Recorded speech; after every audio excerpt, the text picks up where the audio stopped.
Hello everyone, I hope you all are doing well और देख रहे होंगे ये पूरी की पूरी सीरीज जो कि बेसिकली फोकस्ड है हमारे कुछ ऐसे स्टूडेंट्स पे जिन्होंने बीएससी किया हुआ है बायो फील्ड में, but still they are confused कि उनके सामने ऐसे कौन से करियर ऑप्शंस हैं जिसके थ्रू वो अपना एक बेटर फ्यूचर या कहा जाए एक सुनहरा भविष्य बना सकते हैं। तो अक्सर बच्चे कंफ्यूज होते हैं इस फील्ड को लेकर। क्यों? क्योंकि उनको लगता है कि उन्होंने एक मेडिकल फील्ड को ऑप्ट किया है, उन्होंने बायोलॉजी को परस्यू किया है, तो वो मेडिकल फील्ड के अलावा या कहा जाए अपार्ट फ्रॉम मेडिकल फील्ड वो किसी अदर सेक्टर में या किसी अदर फील्ड में अपना कोई करियर नहीं बना सकते। बट ऐसा बिल्कुल भी नहीं है। तो अगर आप भी ऐसा सोच रहे हैं तो ये पूरी की पूरी सीरीज आप ही के लिए है, जिसमें हमने बीएससी को 2 पार्ट्स में कैटेगराइज किया है, जैसे कि BSc medical and BSc non medical. तो मेडिकल फील्ड में हमने सिर्फ और सिर्फ मेडिकल से रिलेटेड जॉब प्रोफाइल्स के बारे में बात की है, करियर ऑप्शंस के बारे में बात की है। और सेकंड कैटेगरी की अगर मैं बात करूं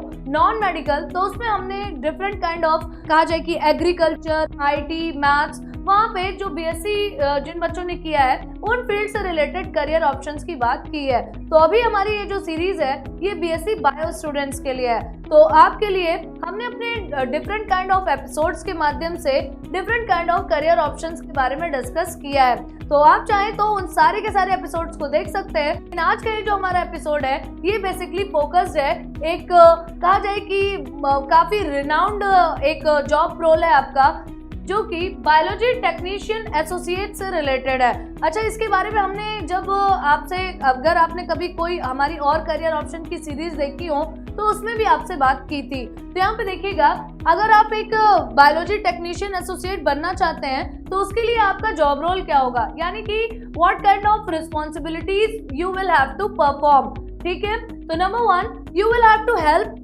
develop, manufacture and study pharmaceutical and medical preparations. यानी कि अगर किसी भी लैब वगैरह में वहाँ पे जो भी एक्सपेरिमेंट्स होती हैं उन एक्सपेरिमेंट्स को डेवलप करने, मैन्युफैक्चर करने और फार्मास्यूटिकल से रिलेटेड जो भी मेडिकल प्रिपरेशंस हैं उनको करने में आपको हेल्प करना होता है।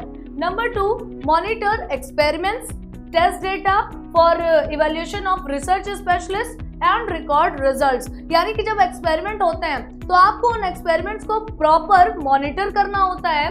Test data for evolution by research specialist, अब उस रिसर्च के लिए जो भी स्पेशलिस्ट वगैरह बुलाए जाते हैं उनके द्वारा जो भी डेटा निकल के सामने आता है उस टेस्टिंग के बाद उनको मॉनिटर करना, उनको रिकॉर्ड करना और उनके रिजल्ट्स को इंटरप्रेट करने का काम आपका होता है। स्कूल के बाद आगे की पढ़ाई और कॉलेज के बाद करियर का टेंशन, हर कंफ्यूजन का सलूशन है हुनर इंडिया के करियर काउंसलिंग सेशंस। तो आज ही डाउनलोड करें हुनर India app. Number 3, you will have to evaluate experimental data and interpret outcomes to create summaries and reports of their findings। यानी कि अब वो एक्सपेरिमेंट जब किया गया होगा तो एक बार में एक्सपेरिमेंट सक्सेसफुल हो जाए ऐसा नहीं होता, कई बार आपको ट्रायल एंड एरर की प्रक्रिया अपनानी होती है। तो वहाँ पे सारे के सारे जितने भी ट्रायल्स किए होते हैं उनको रिकॉर्ड करना, उनका डेटा मेंटेन करना, फिर उनसे जो भी आउटकम आया उसे इंटरप्रेट करना, समरी क्रिएट करना और एक रिपोर्ट प्रस्तुत करना आपका काम होता है। Number 4, provide technical services and support for engineers and scientists in various fields including agriculture, biology, resource management, health science and environmental science। अब आपने अगर कहा जाए कि 3 साल अपने दिए हैं एक बायोलॉजी फील्ड में, तो जरूरी नहीं है कि आपको एक पर्टिकुलर फील्ड में ही टास्क दिया जाए।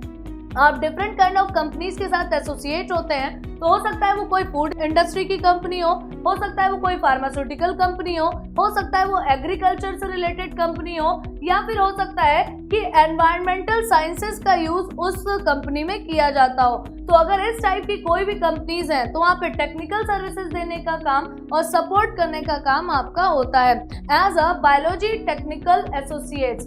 जिस जॉब रोल के बारे में अभी हमने बात की, इस जॉब रोल में जो भी एक्टिविटीज हैं वो शायद एक कहा जाए कि नॉन बायो स्टूडेंट्स के कंपैरिजन में आपके लिए काफी इजी होता है। अब हम बात करेंगे आगे के जॉब रोल के बारे में। You will have to maintain detailed log of all works related activities, यानी कि उस लैब में या जहाँ पे भी एक्सपेरिमेंट किया जा रहा है उस पर्टिकुलर एरिया में, या फिर कहा जाए कि वहाँ से रिलेटेड जो भी फैक्ट्स हैं उनको प्रॉपर मेंटेन करना, उनकी पूरी एक लॉगबुक तैयार करना, ये भी आपका काम होता है। And help conservationist officers in emergency और special situations such as prescribed fires, यानी कि जो कंजर्वेशनिस्ट ऑफिसर्स होते हैं, यानी कि जिनको प्रिजर्व करने के लिए एक ऑफिसर के पद पे नियुक्त किया गया है कंजर्व करने के लिए।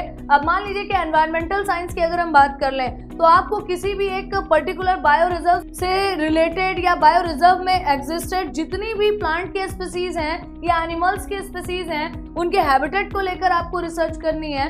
तो वहाँ पे जो भी ऑफिसर्स अपॉइंट किए जाते हैं उनको हेल्प करने का काम आपका होता है। And prepare reports, graphs and chart from test results. School के बाद आगे की पढ़ाई और कॉलेज के बाद करियर का टेंशन, हर कंफ्यूजन का सलूशन है हुनर इंडिया के करियर काउंसलिंग सेशंस। तो आज ही डाउनलोड करें हुनर इंडिया ऐप।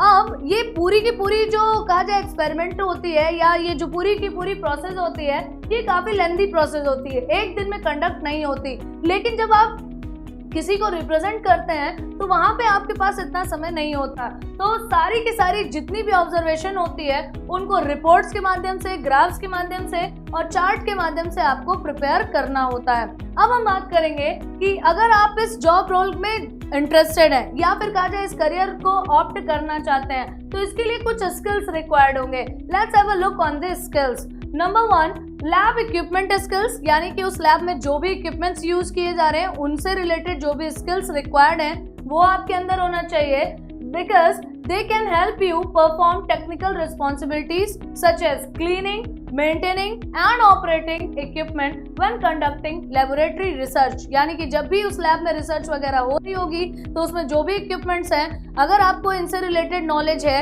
या आपके अंदर इनसे रिलेटेड जो भी स्किल्स रिक्वायर्ड हैं वो है तो आप उनकी क्लीनिंग, मेंटेनिंग या फिर उनको ऑपरेट करने में आप इस चीज में हेल्प एक पा सकते हैं। या फिर you can have some advantages of your knowledge of 3 years which knowledge you have gained in your graduation program. Now let's see the number 2 skill. Number 2 skill is wildlife skills include your ability to interact with plants and animals when performing biological research. तो जैसा कि मैंने अभी आपको बताया, जरूरी नहीं है कि आपको किसी फार्मास्यूटिकल कंपनी में ही अपॉइंट किया जाए, आप किसी एनवायरनमेंट से रिलेटेड कंपनी या फिर फूड इंडस्ट्री या फिर एग्रीकल्चर कंपनी में भी आप जा सकते हैं। तो वहाँ पे या अगर मैं बात कर लूँ वाइल्ड लाइफ स्किल्स की, तो अगर आपके पास कुछ नॉलेज होती है जो भी आपने 3 साल में गेन की होती है तो उनका यूज आप प्लांट और एनिमल से रिलेटेड जो भी रिसर्च वगैरह की जाती है उनमें आप जो ऑफिसर्स अपॉइंट होते हैं उनको हेल्प कर सकते हैं। Number 3, cell culture helps professionals in biology and other fields research microorganism cells, यानी कि अगर आपको कहा जाए कि प्लांट्स की सेल्स या फिर एनिमल्स की सेल्स के बारे में अगर कुछ भी जानकारी है या फिर कहा जाए आपने कुछ पर्टिकुलर स्किल गेन कर रखे हैं, surely that will help you. So I think आज के सेशन में आपको पूरी तरीके से क्लियर हुआ होगा कि अगर आप एक बायोलॉजी टेक्नीशियन एसोसिएट बनना चाहते हैं तो आपको कौन सी एक्टिविटीज को परफॉर्म करना होता है एंड उसके लिए कौन से स्किल्स रिक्वायर्ड होते हैं। तो ऐसा बिल्कुल भी मत सोचिए कि आपके पास कुछ लिमिटेड ऑप्शंस ही हैं, देयर आर सेवरल ऑप्शंस। तो अपने अपकमिंग सेशंस के थ्रू हम आपके लिए और भी बेहतर करियर ऑप्शंस लेकर आते रहेंगे and thank you very much to join us in this session.